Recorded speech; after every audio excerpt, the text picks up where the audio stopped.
Welcome to the deep dive. Today we're tackling a really critical area of newborn health, looking at hyperbaric oxygenation, or HBO, as a potential treatment for two incredibly serious conditions. Hypoxic Ischemic Encephalopathy, which we'll call HIE for Mhm. short. And necrotizing enterocolitis, or NEC. Right, NEC. And in essence, HBO involves breathing pure oxygen inside a pressurized chamber. Think of it like giving the body a super boost of oxygen, far more than it could, take in normally. Exactly. And our mission today is to really understand if the research suggests HBO could be, well, a game changer for treating these devastating illnesses in newborns. As Dr. Hachinsky so powerfully stated, acute neonatal hypoxia is so common and devastating that a small difference in salvage tissue may make a big difference in quality of life.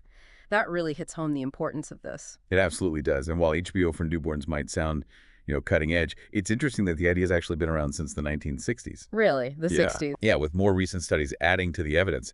Yet there's been this kind of historical reluctance to widely adopt it for these very vulnerable little patients. Okay, let's unpack this then, starting with HIE. What's actually happening? What causes this brain injury in newborns? So HIE is brain damage caused by a lack of oxygen and also reduced blood flow to the brain, usually around the time of birth.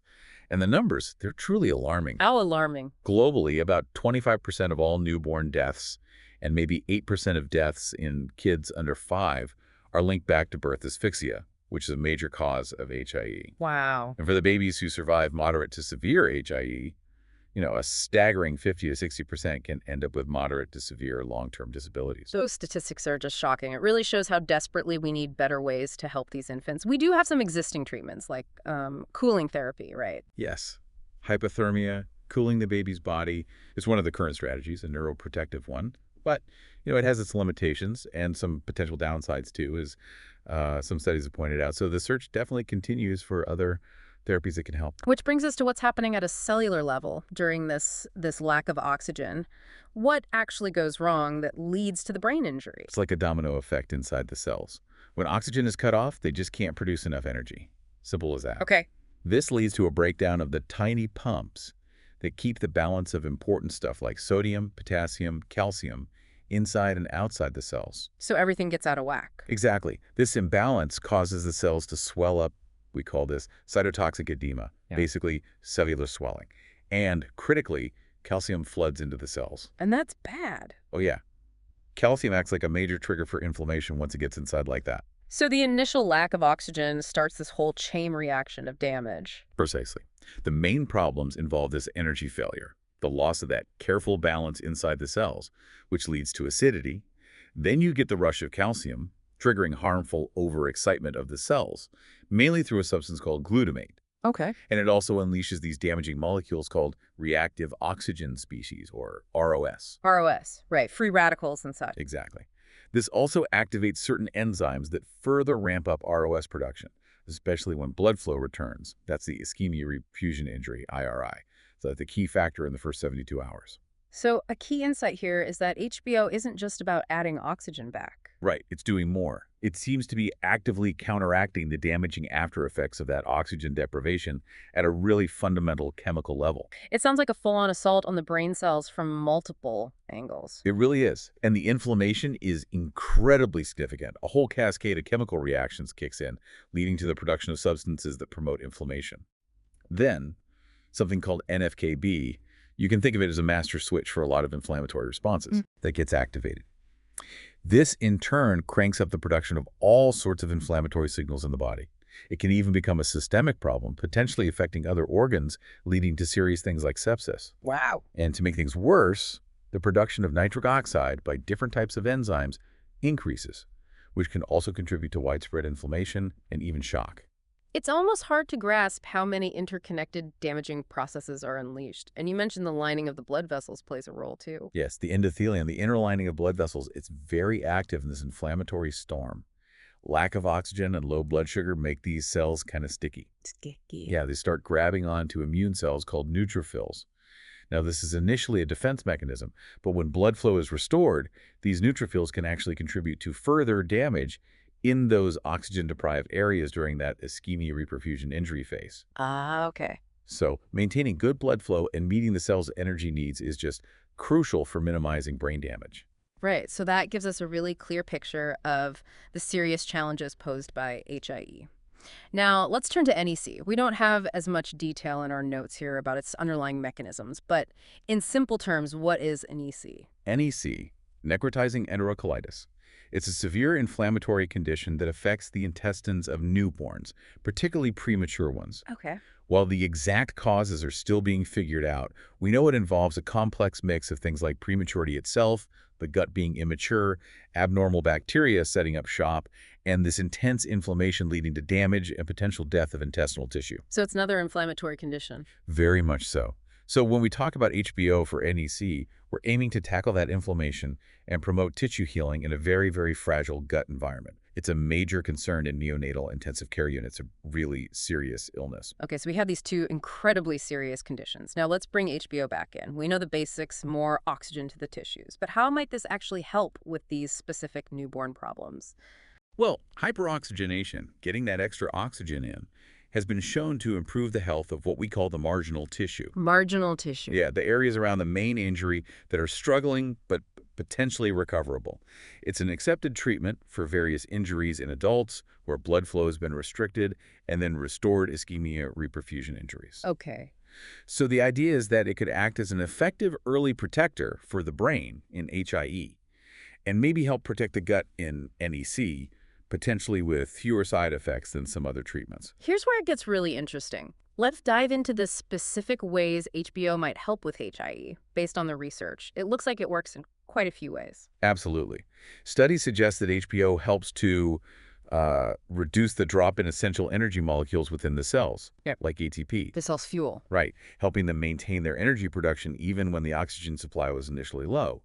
And furthermore, it appears to reduce the release of that calcium we talked about and the activation of a substance called phospholipase A2.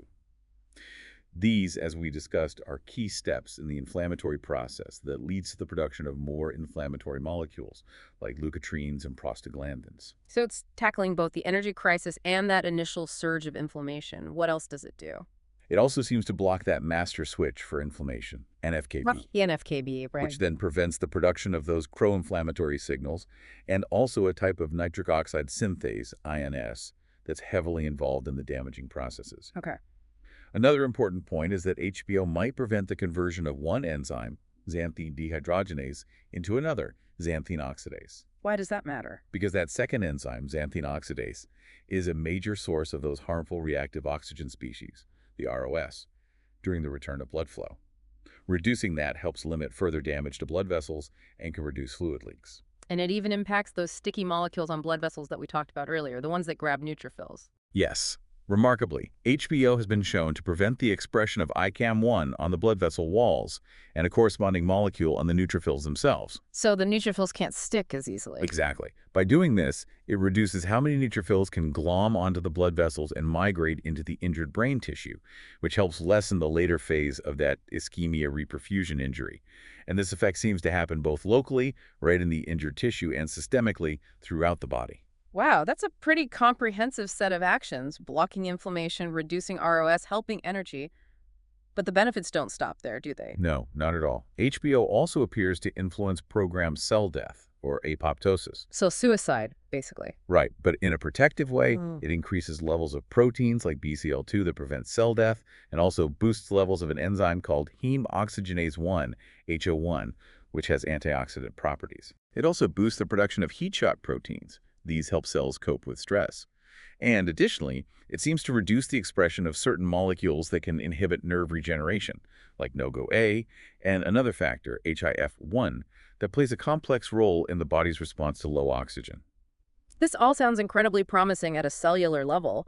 And the study we looked at also had some initial results in actual newborns with HIE, right? What did they actually see? Yes, and this is really striking. The pilot study reported clinical resolution, in ventilator-dependent patients who received HBO. They got off the ventilator. Some did, yes.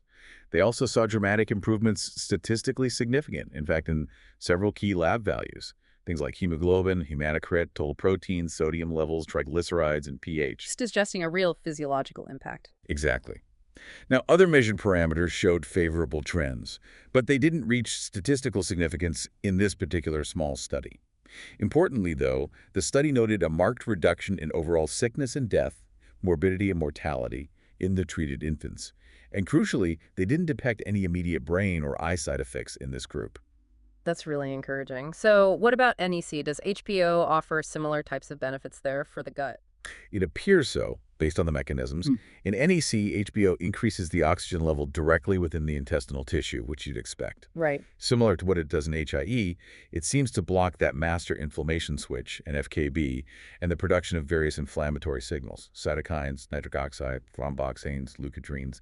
It also seems to block platelet activation factor, PAF, which is another key player in the inflammation seen in NEC. Okay. And given the strong link between NEC and serious complications like sepsis and shock, the fact that HBO helps by blocking that specific type of nitric oxide production, INOS, is also very important. And there was something about genetics, too. Yeah, there's even some early research suggesting it might influence the activity of small regulatory molecules called microRNAs in the gut, though that's still preliminary. And again, the pilot study had some significant findings in the NEC patients they treated. Yes, very striking. The study reported the disappearance of sepsis and a serious clotting disorder called DIC, disseminated intravascular coagulation, after just the first HBO treatment in the NEC patients they included. Wow, after just one treatment. It seems a recurring theme here is this idea of HBO not just delivering more oxygen, but also having these significant antioxidant effects. Why is that so crucial in these newborn conditions? That's a really critical point to grasp. While getting more oxygen to deprived tissues is definitely a main goal, the benefits of HBO in both NEC and HE seem to go beyond just oxygenation. Okay. Remember that ischemia reperfusion injury, the IRI? That involves a big surge of those damaging reactive oxygen species, the ROS. Now, there's potentially a fine line, right, between the helpful oxygen from HBO and the potential for increased ROS production from too much oxygen. A double-edged sword. Sort of. But it seems that the mild increase in these ROS molecules caused by the HBO itself can actually trigger the body's own antioxidant defenses to kick in more strongly, provided those defenses are still functional. So, a little bit of stress from the HBO can actually be beneficial, stimulating the body's own protection. Precisely. HBO has been shown to boost the production of a major antioxidant called glutathione. Glutathione, right? And it also increases the levels of important antioxidant enzymes like superoxide, dismutase, SOD, catalase, and peroxidase. Okay. Interestingly, this antioxidant protection seems to start relatively quickly, maybe within the first hour of treatment, and it can last for up to 72 hours after the last session. That's a significant duration. It is. And there's also evidence suggesting that treating with HBO beforehand, like preconditioning, can actually prepare tissues and protect them from future injury caused by a lack of blood flow and oxygen. This is really painting a picture of HBO as a therapy with many potential benefits, addressing a lot of the underlying problems in both HIE and NEC. Now, the study we're looking at mentions that HBO use in newborns was discontinued after some earlier experiences.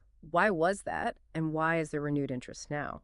Yeah, in the early days, there were some concerns and perhaps some negative experiences that led to a decrease in the use of HBO, specifically in newborns.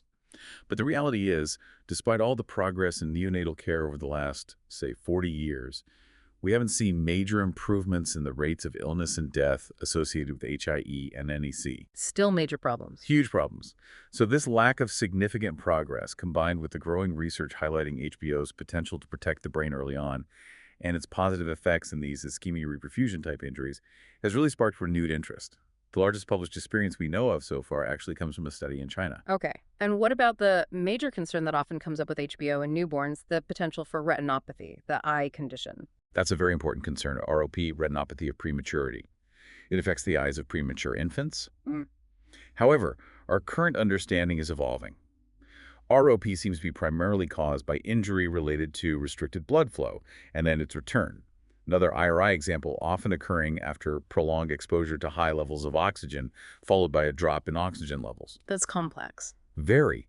And interestingly, some research suggests that HBO, when used carefully within specific guidelines, might actually be protective against ROP rather than causing it. That's a really important potential shift in thinking. Now, this study does recommend specific guidelines for using HBO in newborns. What are they? Yes, the study suggests that newborns receiving HBO should generally be older than 34.5 weeks of gestation. So not the most premature babies. Generally, yes, and way more than 1.2 kilograms, which is about 2.6 pounds.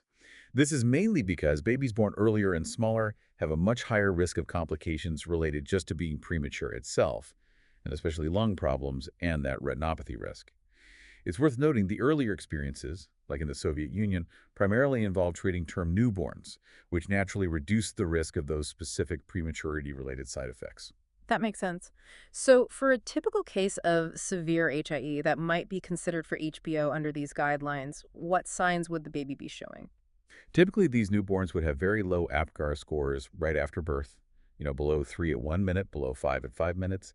They would have needed a long time to be resuscitated, usually more than 8 minutes. Okay. And their blood would be quite acidic with a pH below 7.2. Hmm. These infants would definitely need to be in the NICU, the neonatal intensive care unit.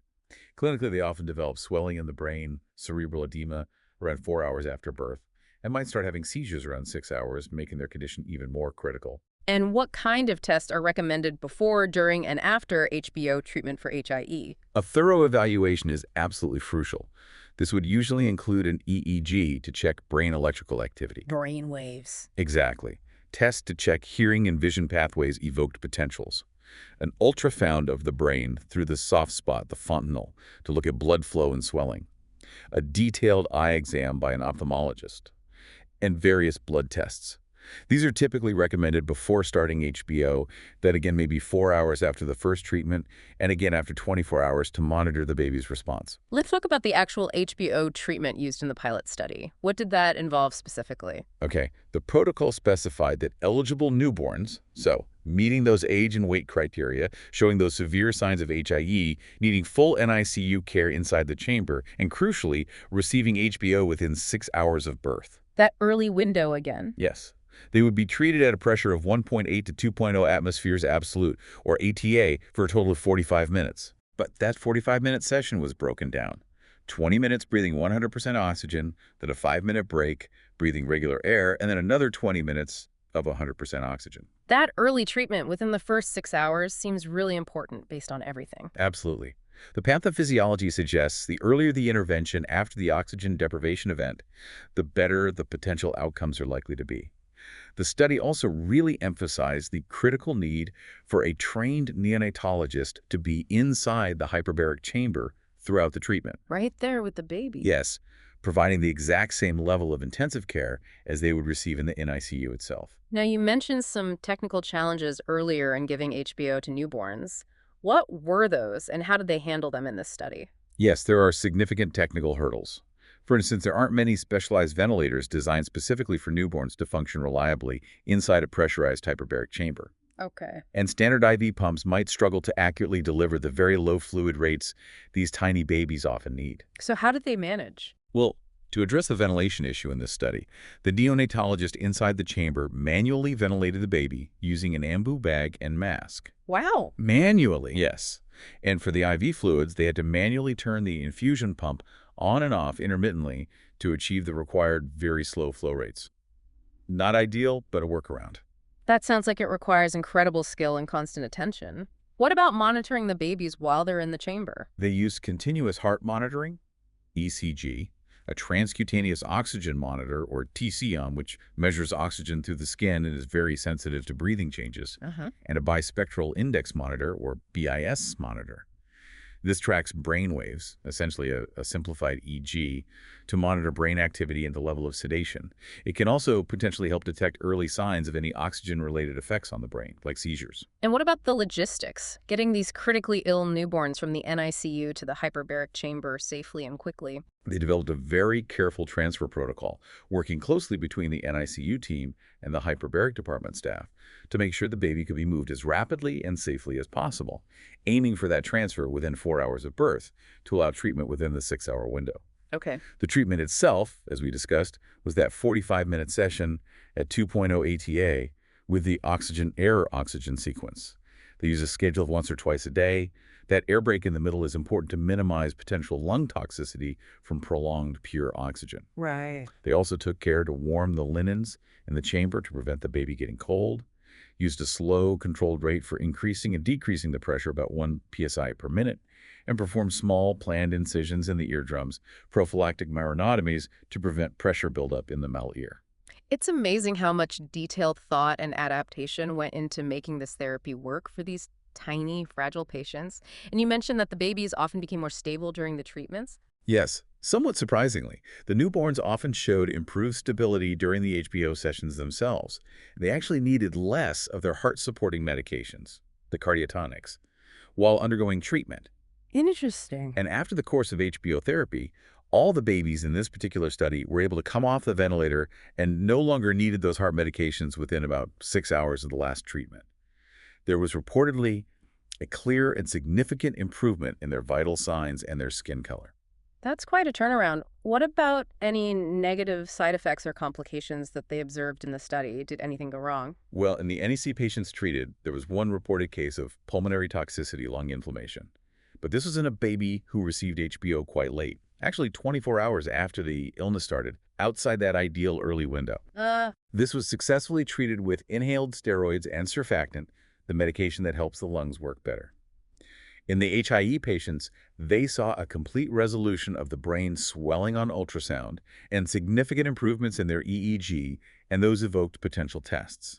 Importantly, they didn't observe any clinical signs of oxygen toxicity in the brain, nor any adverse changes in the eye exams in these HIE patients. And the lab values they were tracking, there were some notable changes there too, right? You mentioned significance earlier. Yes, as we touched on before, they found statistically significant increases in hemoglobin, hematocrit, total proteins, sodium levels, triglycerides, and importantly, pH, meaning less acidity after the HBO treatments compared to before.